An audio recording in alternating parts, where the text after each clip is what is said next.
Good to see everybody. Good morning. I want to begin with just a little Torah from Richard Sugarman on this week's Torah portion. You'll see how it leads in perhaps to a way of thinking about our sitting practice, our Mussar practice. So this week's parasha is Korach, who's the famous rebel in the wilderness, sort of the first heretic in the Torah who challenges Moses's leadership.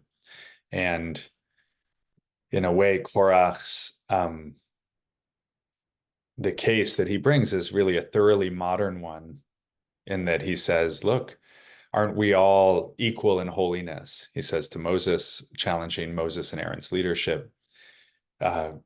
Who made you king, basically? Aren't we supposedly equal? Wasn't that the idea of all of this? How did you get to be in power and have that power over us? Aren't we all holy?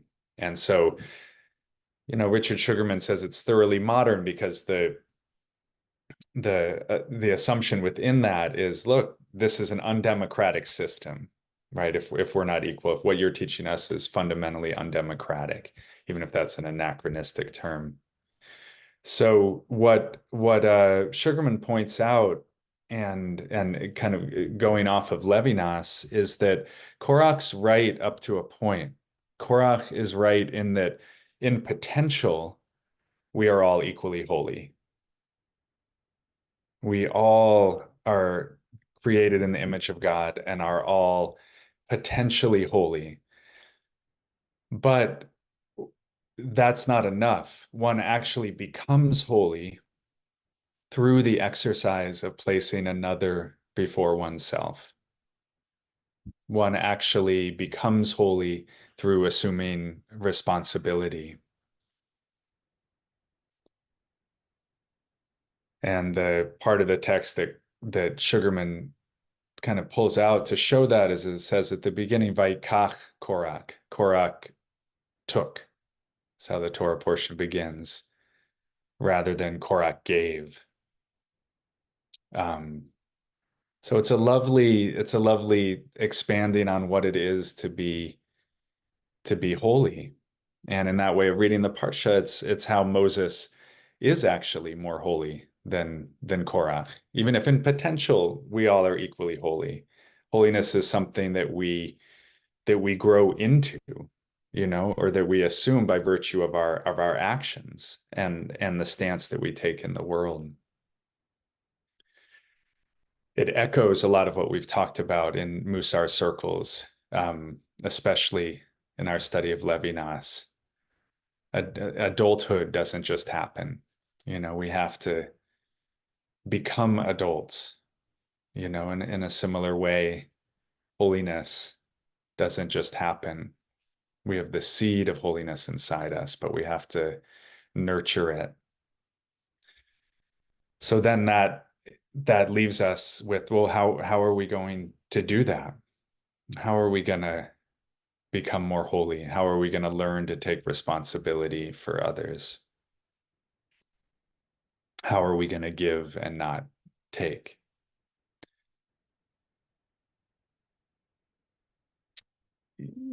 There was one of my teachers at some point said the best way, and many of you have heard me say this, the best way to do that is to go into every day.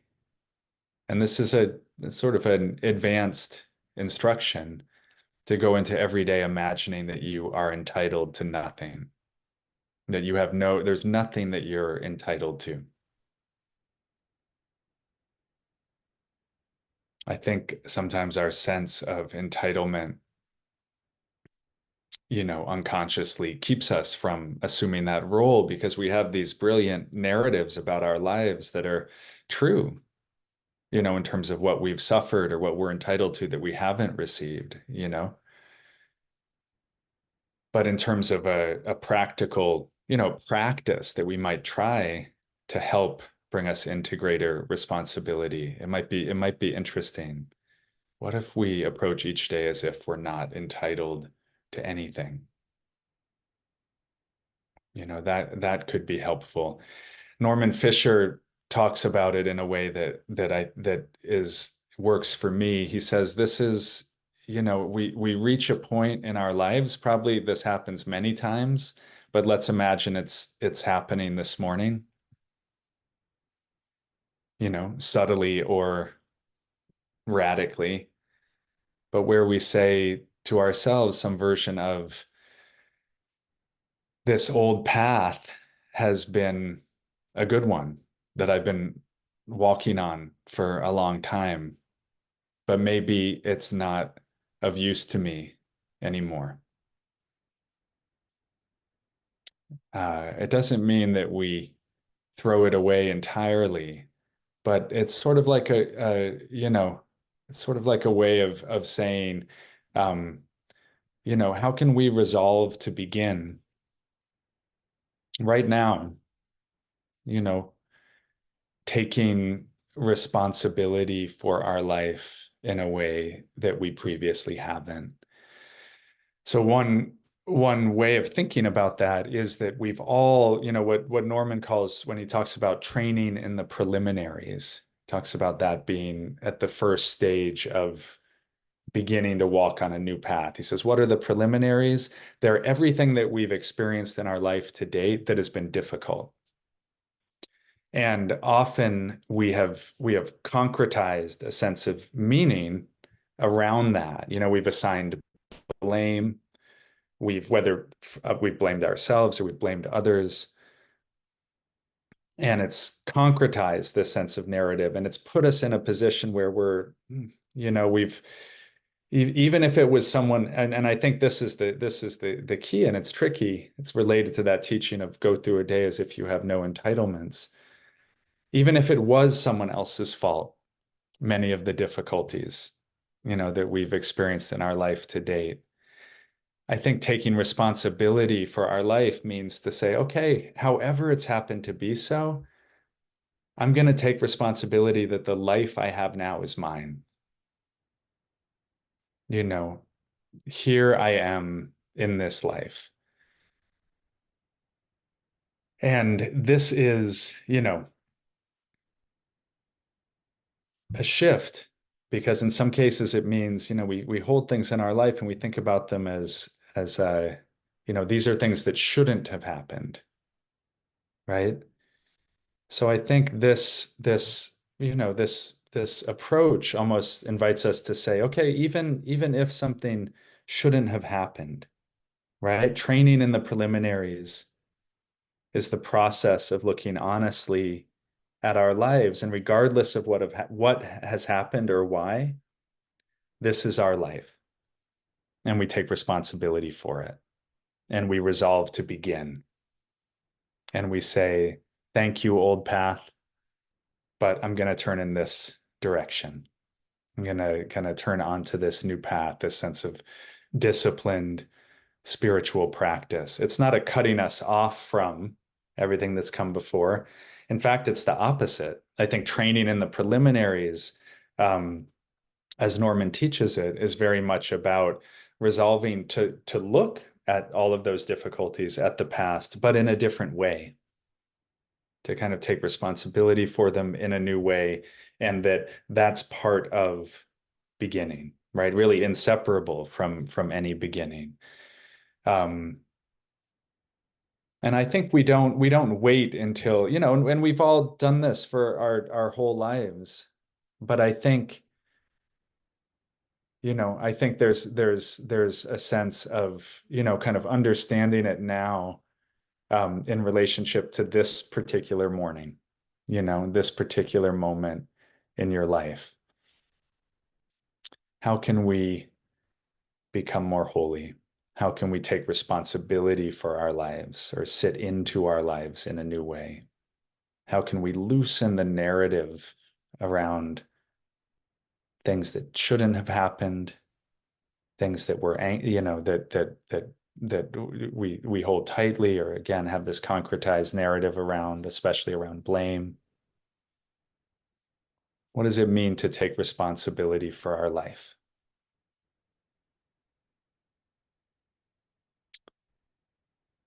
So in a way, this is the challenge of Parshat Korach, right? In a way, we're much more like Korach than Moses, all of us. So the challenge of Parshat Korach of this week's parasha is really, um,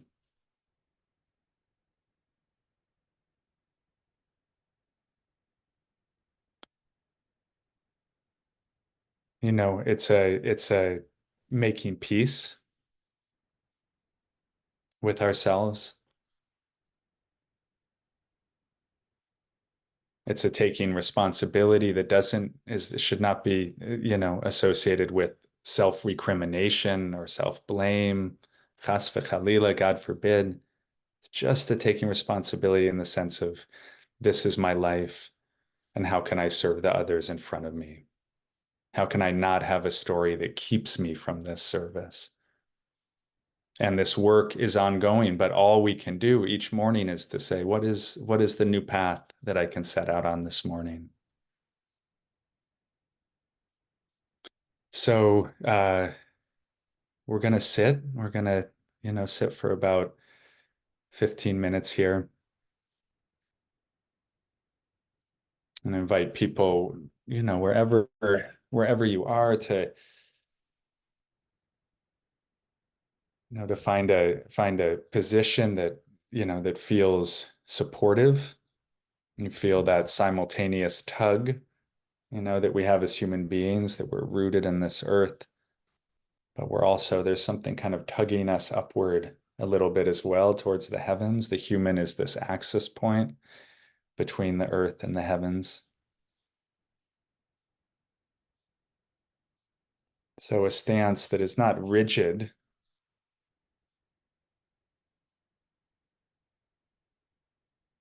but is noble, that is open. You can listen to the sounds around you, especially as soon as I stop talking. The birds or the traffic, creaks in the floorboards, tea kettle whistling, voices. You can listen in that with that same sensitivity to sensations in your body.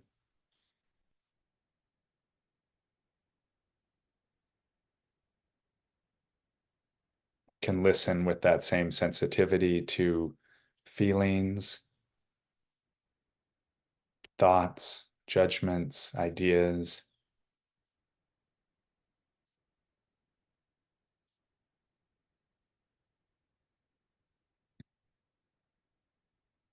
You can listen with that same sensitivity to the feeling of touch.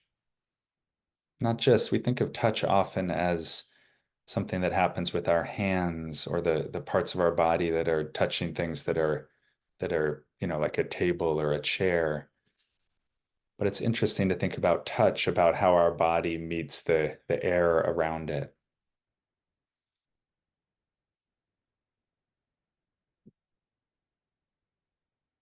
So the feeling of the air, how we're in relationship to our surroundings. So we really begin just with this pay. Maybe this is also training in the preliminaries. We start with this place of just being sensitive to our surroundings, internal and external. We listen with sensitivity to what is behind our eyeballs and also what is in front of our eyeballs. And we soften our ears, we soften our gaze, soften the harshness of the judgment that we sometimes listen with or see with.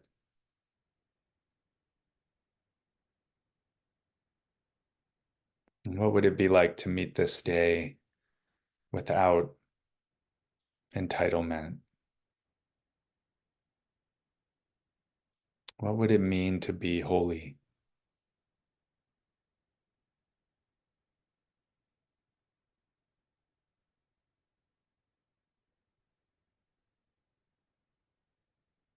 What would it mean to set out on a new path?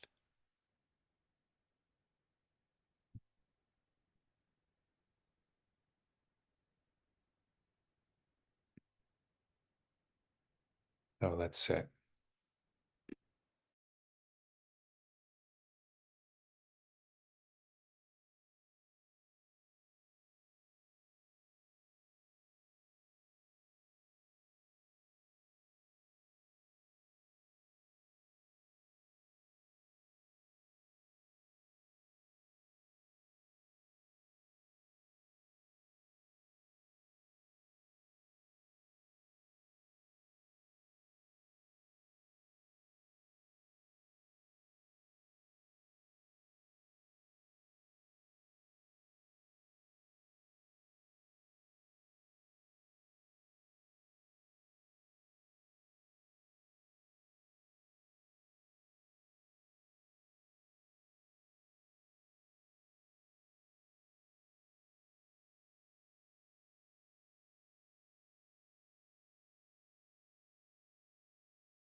Yehiu liratzon nimre fi vegion libi lefanecha Adonai tzuri vegoali.